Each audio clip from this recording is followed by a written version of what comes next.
খেয়াল রাখি। সর্বশেষ হচ্ছে, অনেকে জিজ্ঞেস করেন যে ফ্রিজে রাখা যাবে কিনা। জি, কুরবানির গোশত ফ্রিজে রাখা যাবে। ইবনে আব্বাস রাদিয়াল্লাহু তাআলা আনহুর মত অনুযায়ী 3 ভাগ করা উত্তম, তবে এটা আবশ্যক নয়। আপনি 1 ভাগ নিজে খাবেন, 1 ভাগ আত্মীয় স্বজন প্রতিবেশীদের দিবেন, আরেক ভাগ গরিব দুঃখীদের মাঝে বন্টন করে দিবেন, এটা উত্তম, কিন্তু এটা আবশ্যক নয়। পুরো গোশত যদি আপনার লেগে যায় আপনি ভোগ করতে পারেন, আর যদি আপনার কাছে অতিরিক্ত গোশত থাকে এটা আপনি আত্মীয়দের দান করুন, গরিব আত্মীয়দের আপনি উপহার দিন, গরিব মিসকিনদের, সুবিধা বঞ্চিত মানুষদেরকে আপনি এগুলো দান করুন। কারণ সূরাতুল হাজ্জের 28 নম্বর আয়াতে আল্লাহ তাআলা বলেছেন, ফাকুলু মিনহা ওয়া আত'ইমুল বাঈসাল ফাকির, তোমরা কুরবানির এই গোশত নিজেরাও খাও এবং অভাবী লোকদেরকে দাও। এবং সহিহ বুখারীতে আল্লাহ রাসূল সাল্লাল্লাহু আলাইহি ওয়াসাল্লামের একটি বর্ণনা, আল্লাহ রাসূল সাল্লাল্লাহু আলাইহি ওয়াসাল্লাম বলেছেন, কুলু ওয়া আত'ইমু ওয়াদ্দাখিরু, অর্থাৎ কুরবানির গোশত তোমরা খাও, ওয়া আত'ইমু মানে অন্যদের খাওয়াও, ওয়াদ্দাখিরু এবং তোমরা এটাকে প্রিজার্ভ করে রাখো বা জমা করেও রাখতে পারো। অর্থাৎ আপনি চাইলে ফ্রিজে রাখতে পারবেন, আপনি পরবর্তীতে খেতে চাচ্ছেন আপনি রাখতে পারবেন ইনশাআল্লাহ।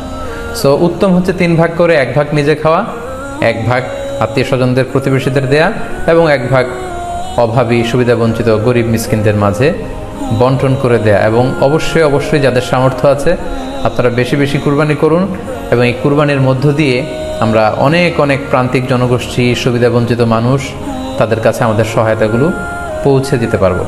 আকিকা, কুরবানির সাথে আকিকা দেয়া যাবে কিনা, সেখানে আমরা বলছিলাম যে আসলে দুটি ভিন্ন ইবাদত। কুরবানি হচ্ছে জিলহজের 10 তারিখে আমরা কুরবানি করে থাকি, আর আকিকা হচ্ছে বাচ্চা যেদিন জন্মগ্রহণ করবে, সন্তান ভূমিষ্ঠ হওয়ার 7 দিন পরে। তাহলে ভিন্ন দুইটা ইবাদত, দুই সময়ের ইবাদত। নাম্বার 2, আকিকার ক্ষেত্রে আল্লাহ রাসূল সাল্লাল্লাহু আলাইহি ওয়াসাল্লাম বলেছে,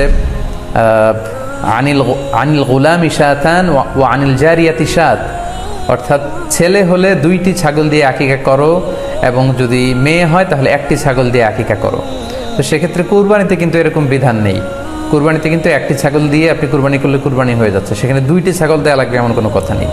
তো এভাবে আমরা বুঝতে পারতেছি, খুবই স্পষ্টত কমন সেন্স খাটালেও আমরা বুঝতে পারতেছি, এবং আল্লাহ রাসূল সাল্লাল্লাহু আলাইহি ওয়াসাল্লামের ভাষ্যগুলো অনুসারে আমরা বুঝতে পারছি দুইটা 2 ধরনের ইবাদত।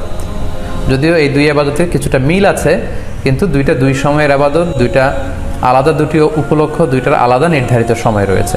যেমন আকিকার ক্ষেত্রে সুন্নাহ হচ্ছে বাচ্চা যেদিন জন্মগ্রহণ করবে তার 7ম দিন শেষে 7 দিন পরে আপনি আকিকা করবেন। আল্লাহ রাসূল সাল্লাল্লাহু আলাইহি ওয়াসাল্লাম বলেছেন, কুল্লু গুলামিন মুরতাহানুন বিআকিকাতিহি তুযবাহু আনহু ইয়াওমা সাবিহি, প্রত্যেক সন্তানের আকিকা দিতে হয় তার 7ম দিনে, ওয়া ইউহলাকু ওয়া ইউসাম্মা, এবং 7ম দিনে মাথার চুল ফেলে দিতে হয়, তার সুন্দর একটি নাম রাখতে হয়। তাহলে আকিকার বিধান হচ্ছে সম্মানিত সুধী, সন্তান জন্মগ্রহণ করার 7 দিন পরে। আমরা বুঝতে পারলাম আল্লাহ রাসূল সাল্লাল্লাহু আলাইহি ওয়াসাল্লামের ভাষ্য অনুযায়ী, কথা অনুযায়ী, কওল অনুযায়ী। এবার যদি আমরা আল্লাহ রাসূল সাল্লাল্লাহু আলাইহি ওয়াসাল্লামের আমল দেখি, ওনার ব্যক্তিগত আমল কী ছিল, সেক্ষেত্রে আমরা সহিহ ইবনে হিব্বানের একটি হাদিস উল্লেখ করব, যেটিকে ইবনে হাজার আল আসকালানি উনি ওনার ফাথুল বারিতে সহি হিসেবে উল্লেখ করেছেন।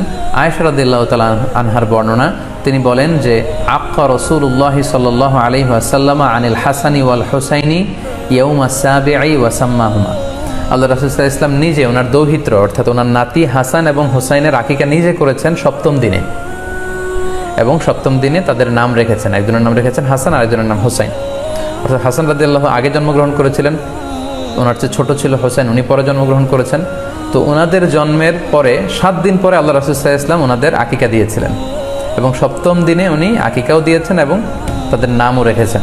তাহলে আল্লাহ রাসূল সাল্লাল্লাহু আলাইহি ওয়াসাল্লামের কওলি হাদিস, ওনার ভাষ্য মতে আমরা জানলাম উনি বলেছেন 7ম দিনে আকিকা দিতে হয়, এবং ওনার ব্যক্তিগত আমল থেকে আমরা জানতে পারলাম যে উনি ওনার 2 নাতির আকিকা দিয়েছেন 7ম দিনে এবং নাম রেখেছেন। তাহলে এ থেকে আমরা সুস্পষ্ট বুঝতে পারি যে আকিকা দিতে হয় সন্তান জন্মগ্রহণ করার 7 দিন পর, 7ম দিনে। যদিও তবারানিতে আরেকটি হাদিস এসেছে যেখানে বলা হয়েছে যে আকিকা 7ম দিনেও দেয়া যায়, 14তম দিনে দেয়া যায়, 21তম দিনে দেয়া যায়। যদি 7ম দিনে কেউ দিতে না পারে কোনো কারণে, তাহলে 14তম দিন, না পারলে 21তম দিন। তাহলে সুস্পষ্টভাবে উল্লেখ আছে যে আকিকার সময়সীমা 7ম দিনের কথা আমাদেরকে বলা হয়েছে। তো সেক্ষেত্রে আপনার সন্তান জন্মগ্রহণ করলে আপনি শুকরিয়া স্বরূপ কুরবানি করবেন, আত্মীয় স্বজনকে খাওয়াবেন, আকিকার গোশত নিজেরাও খাবেন। তো এটা যদি আপনি কুরবানির জন্য রেখে দেন তাহলে তো সন্তান দুনিয়াতে আসার এই আনন্দটা থাকে না। একজন যখন সন্তান পায় সে কেমন যেন আকাশের চাঁদ হাতে পায়।